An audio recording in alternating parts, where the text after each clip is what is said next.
నమస్తే అండి. ఓం శ్రీమాత్రే నమః. ఓం గణాధిపతే నమః. ఓం స్కందాయ నమః. ఈరోజు మనము ఈ వీడియోలో రాబోయే శని మార్పు గురించి తెలుసుకునే ప్రయత్నం చేద్దాము. శని మనకి 2025 మార్చ్ 29వ తారీఖున కుంభరాశిలో నుంచి మీనరాశిలోకి సంచారం జరుగుతుంది. ఈ సంచారం యొక్క ప్రభావం మనకి ద్వాదశ రాశుల వాళ్ళకి ఎలా ఉండబోతుంది అనేది తెలుసుకునే ప్రయత్నం చేద్దాము. కానీ దానికంటే ముందు శని ప్రతి రాశిలో 2.5 సంవత్సరాల వరకు ప్రయాణం జరుగుతుందన్నమాట. చాలా స్లోగా మూవ్ చేస్తూ ఉంటారు ఈయన. సో మనకి మార్చ్ 29వ తారీఖు 2025 నుంచి ఫిబ్రవరి 2028వ తారీఖు వరకు కూడా మనకి శని మీనరాశిలో సంచారం జరిగి తర్వాత మనకి మేషరాశిలోకి సంచారం జరుగుతుంది. ఈ క్రమంలో మధ్యలో 3 సార్లు కూడా శని వక్రిగతిలోకి ట్రాన్సిట్ అయ్యే ఛాన్సెస్ ఉంటాయి అన్నమాట. అంటే రెట్రోగ్రెషన్ మోషన్ అని చెప్తూ ఉంటాం మనము. ఈ రెట్రోగ్రెషన్ మోషన్ మనకి ఈ 2025 నుంచి 2028 ఫిబ్రవరి వరకు మధ్యలో 3 టైమ్స్ జరుగుతుందన్నమాట. సో జూలై 2025 నుంచి నవంబర్ 2025 వరకు కూడా శని వక్రిలో ఉంటారు. మళ్ళీ జూలై 2026 నుంచి డిసెంబర్ 2026 వరకు కూడా శని వక్రిలో ఉంటారు.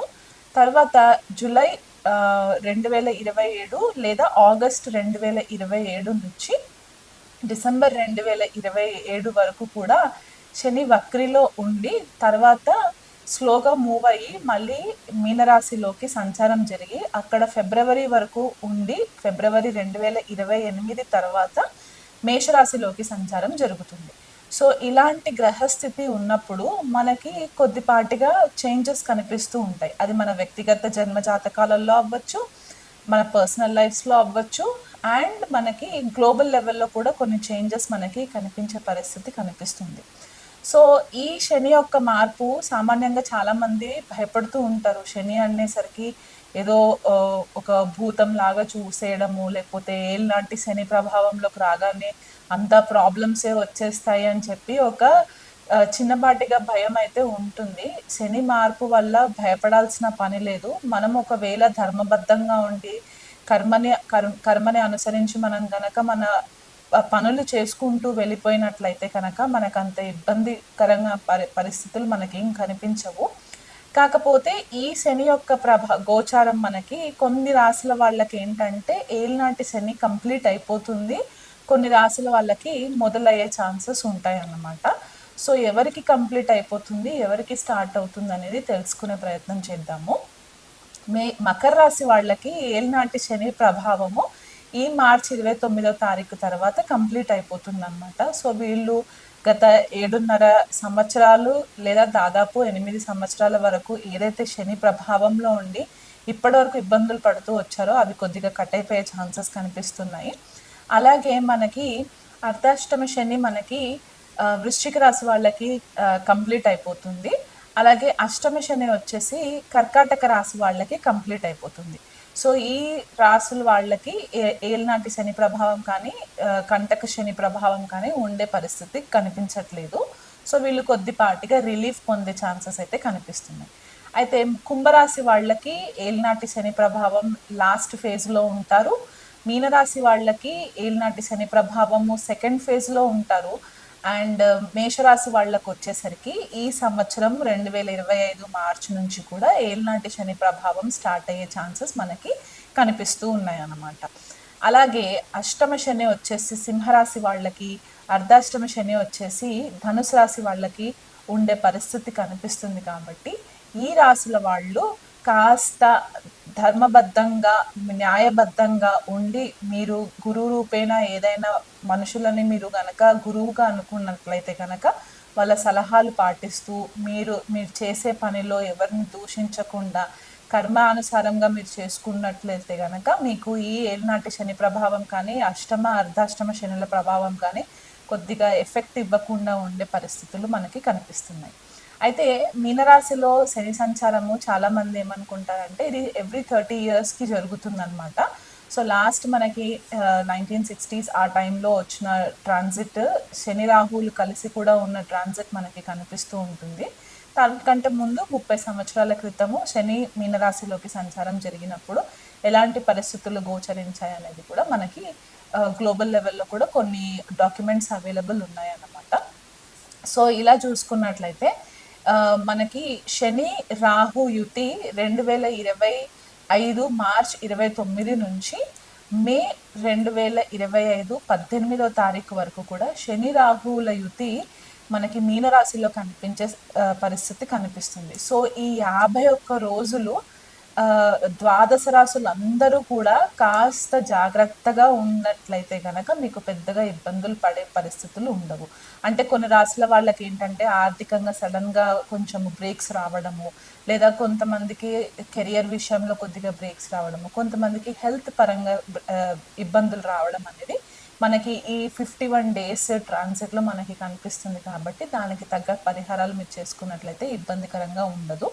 సో ఇక మీదట మనము చూసుకునేది ఏంటంటే ద్వాదశ రాశుల వాళ్ళకి ఎలా ఉండబోతుంది అనేది నేను వివరిస్తాను. వృశ్చిక రాశి వాళ్ళకి మార్చిలో జరిగే శని సంచారం ఎలా ఉండబోతుందో చూద్దామండి. వీళ్ళకి ఇది వరకు అర్ధాష్టమ శని సంచారం జరిగింది. సో అర్ధాష్టమ శని సంచారం కంప్లీట్ అయిపోయింది ఇప్పుడు.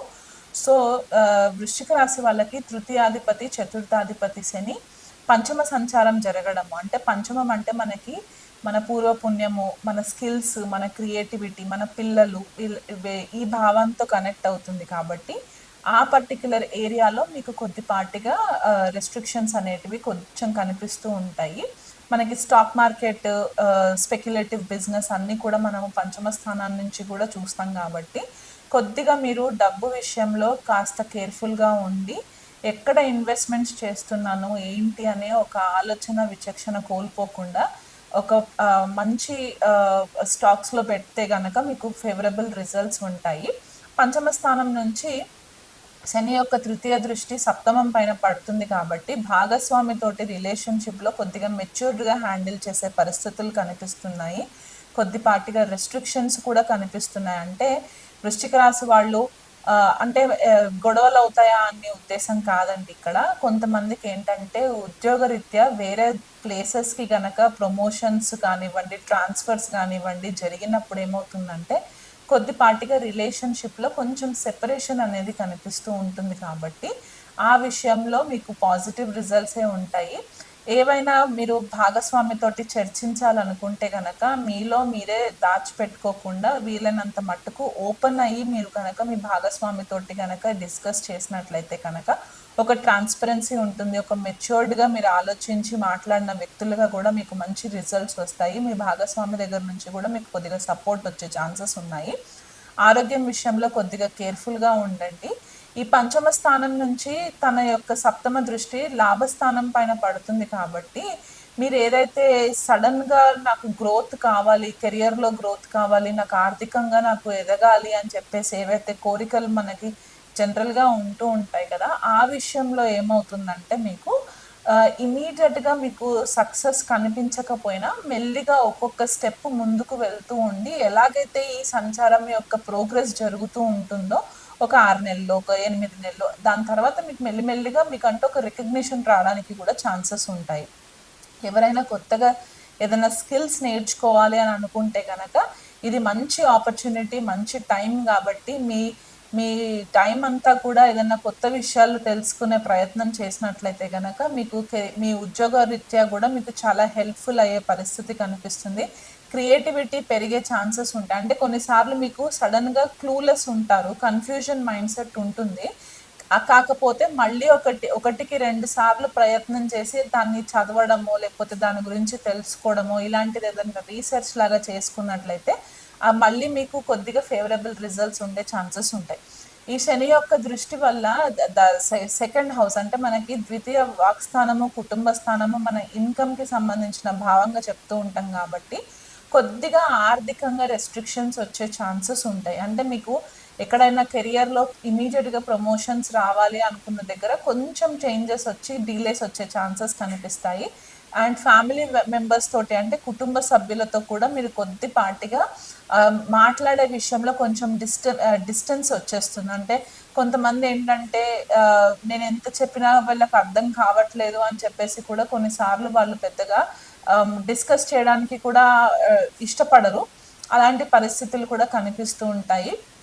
ఇన్కమ్ రిసోర్సెస్లో కూడా కొద్దిపాటిగా టైట్ అయిపోయే ఛాన్సెస్ ఉంటాయి. అది మన మంచికే జరుగుతుంది. ఎందుకంటే శని ఏది చేసినా మనకి ఒక మంచి లెసన్ నేర్పించడానికే చేస్తారు కాబట్టి ఆ విషయంలో కొద్దిగా బెటర్గానే ఉంటుంది మీకు. మీరు ఫుడ్ కన్జ్యూమ్ చేసే విషయంలో కూడా కొద్దిపాటిగా కేర్ఫుల్గా ఉండండి. చల్ల వస్తువులు తినకండి, చల్లటి పదార్థాలు తినకండి. వీలైనంత మట్టుకు అవి అవాయిడ్ చేయండి. స్టాక్ ఎక్స్చేంజ్లో ట్రేడింగ్లో ఎవరైనా డబ్బులు పెడుతున్నారు, గ్యాంబ్లింగ్ చేసే అలవాటు కొంతమందికి ఉంటుంది, స్పెక్యులేటివ్ బిజినెస్లో పెట్టే అలవాట్లు కొంతమందికి ఉంటాయి. మీరు మీకంటే పెద్ద వయసులో ఉన్న వాళ్ళు, ఆల్రెడీ ఎక్స్పీరియన్స్ ఉన్న వాళ్ళతోటి డిస్కస్ చేసి కనుక మీరు ఇన్వెస్ట్మెంట్స్ చేస్తే మీకు ఫేవరబుల్ రిజల్ట్స్ ఉంటాయి. కొన్నిసార్లు ఏమవుతుందంటే మన నెట్వర్క్ సర్కిల్లో కూడా మనల్ని కొద్దిగా తప్పుదారిలో పట్టించే వాళ్ళు కూడా మనకి పరిచయం అయ్యే ఛాన్సెస్ ఉన్నాయి. ఎందుకంటే శని యొక్క సప్తమ దృష్టి లాభస్థానం పైన పడుతుంది కాబట్టి మన నెట్వర్క్ సర్కిల్, మన ఫ్రెండ్ సర్కిల్ని చూపిస్తుంది కాబట్టి ఎవరైనా కొత్త వ్యక్తులు పరిచయం అయ్యి పలానా చోట ఇన్వెస్ట్మెంట్ చేస్తే మీకు బాగుంటుందని చెప్పి ఏదైనా సలహా ఇస్తే ఆ ఒక్క ఒపీనియన్ తీసుకొని మీరు డెసిషన్స్ తీసుకోకుండా మీరు ఎవరినైతే ఎక్కువ నమ్ముతారో వాళ్ళ యొక్క అడ్వైస్ కూడా తీసుకొని తర్వాత మీరు ఇన్వెస్ట్మెంట్స్ చేస్తే మీరు మోసపోకుండా ఉంటుంది. లేకపోతే మీరు మోసపోయే ఛాన్సెస్ కూడా కనిపిస్తున్నాయి. దానివల్ల ఆర్థికంగా పెద్ద స్థాయిలో కొద్దిగా ఇబ్బంది పడే పరిస్థితులు ఉన్నాయి కాబట్టి వీలైనంత మట్టుకు మీరు కొద్దిగా ఆలోచించి మీ గురువులో లేకపోతే మీ ఫ్యామిలీలో పెద్దవాళ్ళు, తల్లిదండ్రులు ఎవరైనా ఉంటే కనుక వాళ్ళ సలహాలు తీసుకొని ముందడుగు వేయండి. శని యొక్క సంచారం మీకు ఫేవరబుల్గా ఉండాలని చెప్పేసేసి ప్రతిరోజు కూడా మీరు శనైశ్వరుడిది అష్టోత్తరం చదువుకోవడము, అష్టకం చదువుకోవడము, లేదా దగ్గరలో ఉన్న శనైశ్వరాలయానికి రెగ్యులర్గా విజిట్ చేసి నువ్వుల నూనెతో దీపం పెట్టుకున్నట్లయితే కనుక మీకు ఈ శని సంచారం వల్ల మంచి రిజల్ట్స్ ఉంటాయి.